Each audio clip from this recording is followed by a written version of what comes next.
Ladies and gentlemen, welcome to the Five Star Revolution podcast with your host, CJ Price.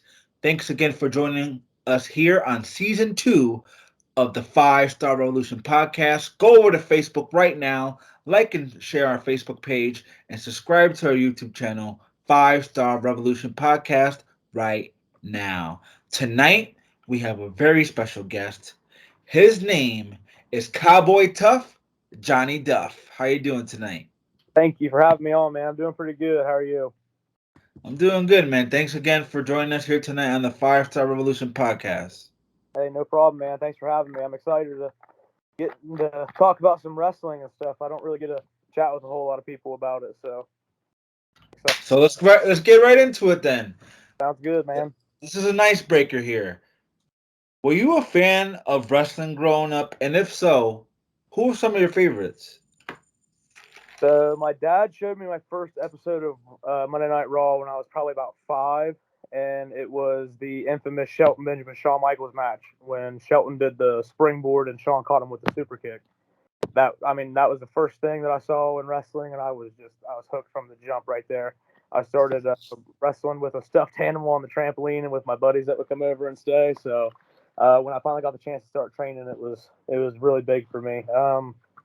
Edge, Eddie. A lot of people don't like to say it, man, but Benoit is one of the greats. He might have been a real piece of shit human being, but man, he was a great freaking worker. So I really like Triple H, Shawn Michaels, of course, Undertaker, Ric Flair, CM Punk. I was never really a big Cena fan. I don't know why. There was just never nothing about him that clicked for me. I just think it was because he's from Massachusetts. I'm from Massachusetts. Oh damn. Well, we'll stop that part then. Hey man, I love my Boston Red Sox, and I was born and raised here. So no offense taken, man. To each their own. Hey, that's fine. You like Red Sox. I like the Red Legs. So we're close enough. Okay. Cincinnati Reds, man. That's my ball team. So let's skip ahead here. You said you got into wrestling around 2005 because that HBK Shelton Benjamin match happened on Raw in 2005. So you were born in the 2000s. You missed all of the Attitude Era.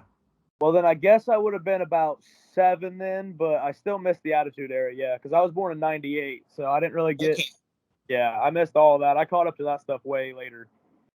So can you compare, or would you say Attitude Era is better than the era you grew up in, or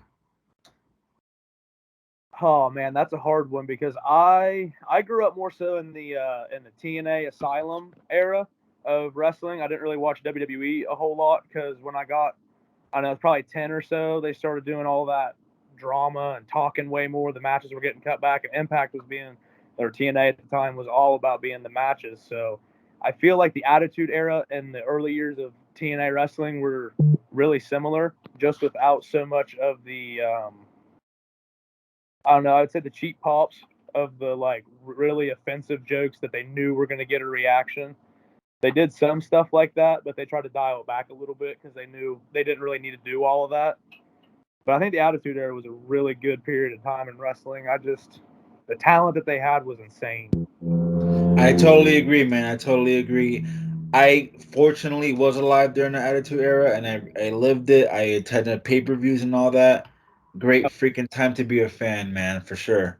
Yeah, I'd love to see the signs back again. The signs that they had during the Attitude Era, they don't have that shit no more. And I would love to, even at indie shows, I would love to see people bring signs in with their favorite wrestler. Screw the guy behind you, bro. Hold that damn sign up. I was gonna say, man, half of those signs are not PG, man. All right, the fans can be as R-rated as they want. We got to stay PG in the ring. So when you got later into your life, where was that time in your head where you said, "I want to become a pro wrestler"? I had the first thought about really wanting to do it when I saw Sean hit Shelton with that super kick, but then I didn't really think that it was going to be an option until I was in St. Mary's, West Virginia. I was probably about 14 or so, and my uncle was helping ref there. And his good buddy was that Tim Patterson fella. And whenever I went to one of the shows, I talked to the promoter, and he said that I could train if I helped tear down and set up the ring before shows there at the marina. Unfortunately, I wasn't able to because I was still in high school. Dad said no, and then I had to wait till I graduated college. So when I was probably 14 or 15, I was like, yep, this is what I want to do. You know what I mean? I'll get my life figured out. I'll get a shoot job so that way I can make money that way, and then have the ability to focus all my attention on wrestling. So I got a really good job that doesn't care about weekends, so I can actually train and work shows and everything now. And I'm on 4 years now. Okay. So how did you find out about wrestling school when you were getting into it? Vance Desmond had the bent barbell. It was a gym that had a side room with a wrestling ring in it that he trained kids in, and my buddy's actually gym. I was like, yeah, but there's really nothing around here that runs. And he said my buddy has a gym and he's got a wrestling school. So I messaged Vance on Facebook, and that was pretty much it. I went and did my tryout and started almost immediately. He said, yeah, there's definitely a spot here for you if you want to try this. And about a year in, I got hurt, and I kept pushing myself anyway, and kept working and training, and not so much bumping and things like that, like the physicality of it, but I was still going to training and trying to learn as much as I could without the physical aspect until I was able to get back in the ring. Man, I just can't say enough about how great Vance and Cash were. Cole Cash was the other trainer there. Those guys were just absolutely fantastic at Violence Academy. What were your immediate thoughts when you first were training there, your first few weeks there? Did you think you were gonna make it? You were like, man, this fucking hurts. It was my first thought. My first bump was, God damn. To quote the great Rocky Rage, God damn, that shit hurts, man.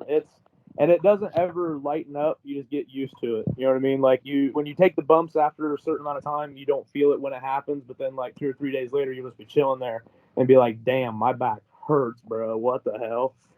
But you just gotta take care of yourself. I get a massage and drink plenty of water and all that fun jazz. So I try to stay as loosened up as possible. But I definitely thought that, I don't know, with Tim, well, Vance, the way that he was talking to me and everything, he's like, you just need to push and just keep pushing yourself, keep pushing yourself.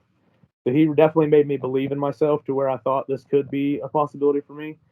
And now that I've started to get more bookings and stuff, it's becoming more and more of a reality to me how big of a possibility this could be. So the reason I asked that question because a lot of people think wrestling is fake, right? Right. So I want to hear your thoughts on that. What do you think about those people that think wrestling is fake? Ah. My thoughts usually, man, I wish a motherfucker would. I'm like, someone would come up to me and say that shit's fake because I would love to prove to them that it's not. My go-to, if someone says, I mean, it's and they don't say it because they don't want to be mean or nothing by it, but they kind of hint at it that it is, and I'm like, listen, if I say I'm gonna punch you in the mouth and then I punch you in the mouth, it fucking hurts. Doesn't matter if you know it's coming or not, man. We're still slamming each other on boards. We're hitting each other really hard in spots where we know aren't going to do like immediate damage. Like we're not trying to actually punch each other square in the teeth. And we also can't use a closed fist. It's completely illegal in professional wrestling to use a closed fist. So obviously you're not going to be able to knock someone's teeth out with an open palm. Or if you can, you're one of those giant Russian dudes that do the slap boxing thing. And that's crazy. So I don't want no. So I had this discussion at work today with one of my coworkers, and I'm like, I used to wrestle, bro, and I retired 2 years ago. I used to wrestle around here in Massachusetts. Oh, word. And I did it for 10 years. And let me tell you, man, there's nothing fake about it. You can't fake gravity. You can't fake injuries. There's no stunt doubles in there. We're taking the bumps. We're taking the bruises. So screw Absolutely. those people that think wrestling is fake. Yep, absolutely. And screw the ones that go out and make it look fake as hell. There's something to be said about that too. There's a lot of dudes that go around and say that they're trained or whatnot, and then they go and throw those shitty looking punches and all that fun jazz in front of people, and they're like, "Oh, well then yeah, it is fake," and then they don't come back. Thanks, buddy. You kind of ruined. double-edged sword on that bad boy. So for those people that are listening to you right now, Yeah, obviously you're not a big star, right? right. Yeah, I'm just So not yet, not yet. yeah, But not yet. explain to us who is Cowboy Tough. Hmm. Good question. I'm just a good old boy from southeastern Ohio that grew up loving wrestling and wanting to. Wrestling was always the outlet for me. I was an early child, so I didn't really have a whole lot of people like friends that were close by that could come hang out and stay all the time. So I was usually doing things by myself because my parents were working or whatnot, or my aunt had work, or grandma and grandpa had something going on. But yeah, wrestling was always that big outlet for me. So now that I have this opportunity, I just want to be that kind of outlet for someone else again. I remember growing up watching Edge so much, and even him as a heel, I was like, dang, that guy's awesome. I'd like to be that dude. So if I could be that for just one person, even, I think I've done pretty good then. So I'm not in it for the money. I'm not in it for. I'm just in it to make people feel the way that I felt watching wrestling, and hopefully do justice by the people that I watched growing up. So speaking of Edge, I love Edge, man. He does great work, man. He really does. I cried when he retired, and I cried when he came back at the Rumble. I was like, damn, that really is the freaking goat. Yeah, man. Hopefully I get to see him live again someday. So, you ready for a challenge, my friend? Yeah, absolutely. I do this to every single wrestler that comes on my podcast. You're gonna be no different. I'm gonna challenge you Okay. to do a promo in character for 30 seconds on anything you want. You think you can do it? What was your gimmick name? I'll do it on you. CJ Price. DJ Price. All right, word. All righty, you tell me when. Whenever you're ready, man. Well, you see, there's been a lot of talk up around Massachusetts that one CJ Price wants a little piece of the Cowboy Tough Johnny Duff. Ohio's a little far away, and gas is kind of crazy right now. But I'm willing to make that drive, CJ, as long as you meet me in a street fight, one on one, like a barroom brawl. If you got what it think, if oh man, you think you got what it takes, accept my challenge, accepting your challenge. Duff said. Damn, that one was a little rough, but hey, it got the point across. Hey, man, you kept it going. That's what matters. Right. So, what would you say is your style in the ring? Little bit of everything, except for high flying. If I do anything that requires me to leave the ground, it's from a flat footed in the mat, like so inside the ropes. Sometimes I'll do like a double axe handle off the middle rope or a slingshot crossbody, but I want to. Everybody that I've ever talked to has always been like, "You're a little guy. You should do some high flying shit." Well, hey, fuck you. No, I don't want to. That's not my style. I don't want to do that. I don't like that style of wrestling. I'm not shitting on it. That's obviously it's popular or it wouldn't be popular. But for me, I like the storytelling aspect of it. If you can fit a high spot in and it makes sense, go for it. That's great. You know what I mean? Obviously we grew up watching TLC and the X Division and TNA, so but I like the more I would say WCW cruiserweight, like a William Regal style, where I do a little bit of the ground and pound, and then I do the drop kicks and the enzuigiris and little things like that. I really like the punk knee in the corner, but I like to one up them a little bit. I don't do the step up. I run and I just jump flat footed right up, knee him in the head. I don't like stepping Nice. bottom rope. That it freaks me out for some reason. I'm like, I'm gonna slip. Every time I do it, I don't slip. Like every time I did it before, I wouldn't slip. But I'm in the back of my head, I'm like, I'm slipping. I'm gonna slip. I'm gonna mess my knee up. Nope. I'm just gonna jump flat foot right up into the knee. It's worked out pretty good. It gets a decent little pop here in West Virginia. It's where I mainly wrestle at. So, how is the West Virginia wrestling scene right now? In the locker room or in the crowd. In general, like, how is the wrestling scene? Like, do you get a lot of bookings down there? Is there a lot of promotions down there? How are the wrestlers? But there is a lot of promotions down here. Um, However, there's probably maybe 6 West Virginia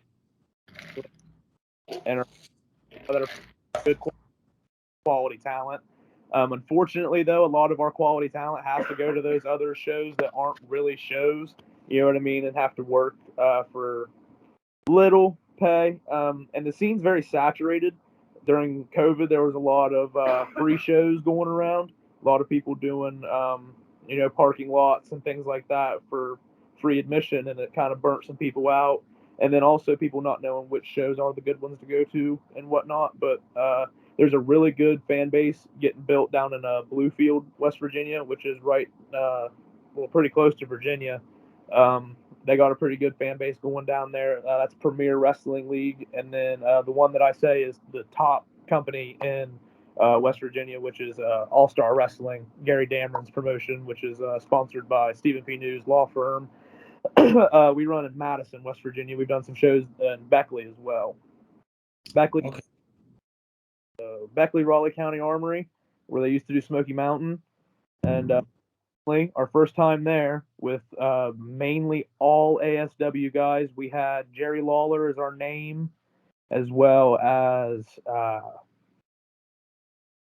trying to think of who all was there. Ronnie Garvin and Davey Richards, who is our ASW heavyweight champion right now. They were all there on the card, and we actually outdrew pre-sale before, like with just the pre-sale tickets, we had outdrew any Smoky Mountain show that had ever ran there. So that was really cool to see. I think there was about 1,500 people in attendance. Nice, man. That's a great crowd right there, Yeah, especially for an independent show.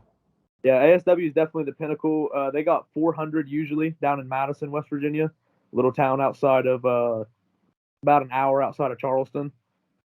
So when you're backstage for a show like that, do you get to pick those guys' brains and you ask them questions and stuff? They are very approachable. I have yet to meet a name that's been brought in at ASW that wasn't very approachable. Like, for instance, we just had Chris Masters on a show with us in Hearts. Him and Eric Rowan, Eric Redbeard now, and Shane Douglas and Tommy Wildfire Rich. And all those guys were super nice. They were all and Heath Slater was also there. I don't know how I forgot him. He's a West Virginia boy, even. Great guy. Heath is super amazing. He gave us so much advice to anybody that asked him. Tommy Rich was really great. He gave me a lot of advice.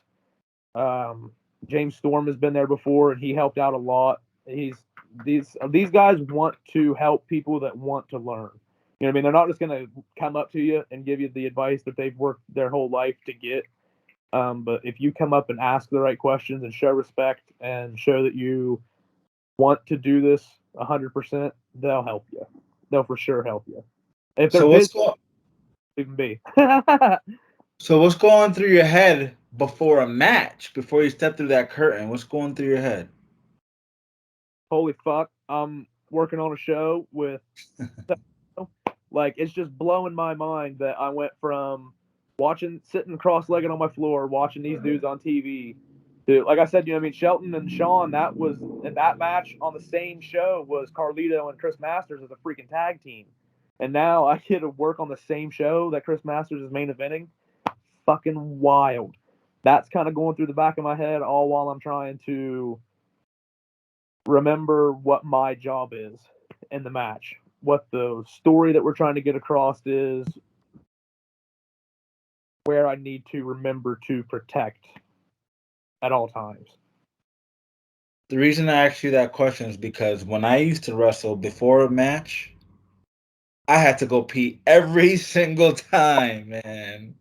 Freaking fails. And I wear red tights, so I got to go and I got to stop in the stall, get toilet paper, and then pee, because I'm not having pee stains, man. Take that enough times, you're going to have a little dribble. Yeah, I understand that for sure, man. But yeah, I used to have to go pee, use the bathroom all the time. I think it's the nerves, to be honest.